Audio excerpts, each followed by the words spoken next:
I'm Heidi Lynn from Harnessing Life.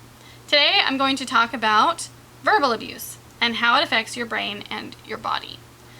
In 2002, the American Academy of Pediatrics defined psychological maltreatment of children.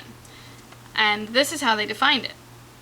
Psychological maltreatment of children occurs when a person conveys to a child that he or she is worthless, flawed, unloved, unwanted, endangered, or only of value in meeting another's needs. Now, I would dare to say that this is the same for adults. When someone says that you are unloved or unwanted or flawed or worthless, then you can develop ideas or in your mind and associate those emotions that you feel with the things that these people are saying, the abusers are saying. Words can hurt.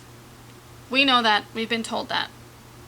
But there's a difference between someone telling you that you're worthless, unloved, unwanted, flawed, and you actually believing those things. When you come to a point of actually believing those things, that can turn into a lot of guilt and shame. And there's definitely some things that you can do to overcome those, which I'll be talking about in subsequent videos when we talk about healing from these types of abuse.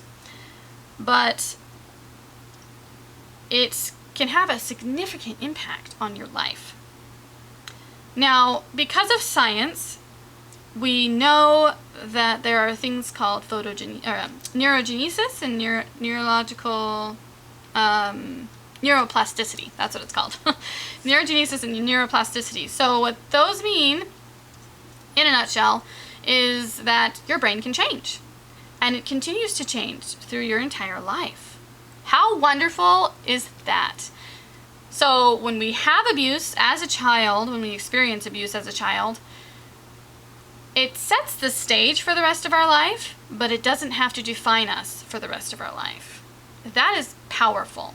So I'll be talking about that more when we get to the healing part, but I did want to mention that it's not the end of the road. You're not going to be who you are for the rest of your life as you are today. You can change and you can overcome this verbal abuse, but it can have a significant impact.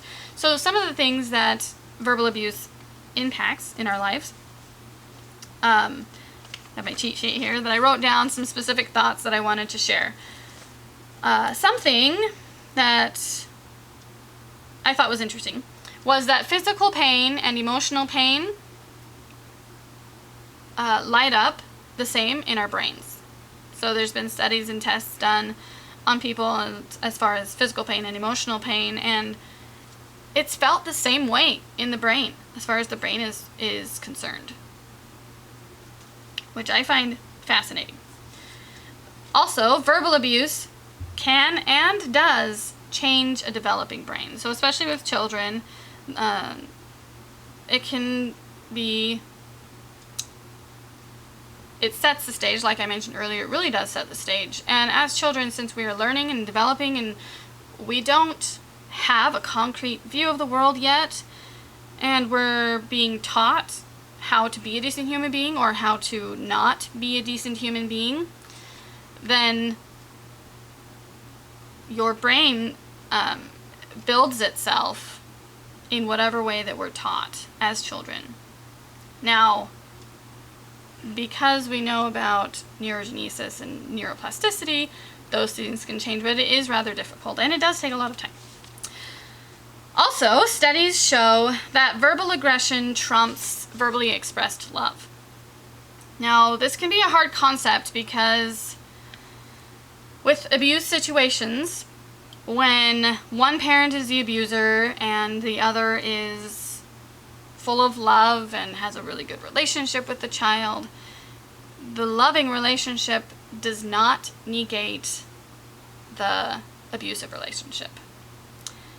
Now, that's not to say that the loving relationship doesn't have a positive impact, because it can, but it doesn't negate the abuse. So when you're thinking about whether or not to, if you have the opportunity to, as they say, go no contact, or, you know, maybe you just want to keep that person in the child's life because you want them to have two parents, just know that both the abuse and the love can have an impact, but the abuse will have a deeper impact than the love will. They're kind of looked at compartmentalized in the brain separately. So one doesn't cover the other, if that makes sense. Another thing that I wanted to mention was that our perception of intent relates to how much pain we associate with an experience or a person. So if someone trips us on purpose, we hurt more or resent that person more than if we tripped on accident, or they got in our way, or we got in their way, or whatever. The intent relates to how much pain we feel.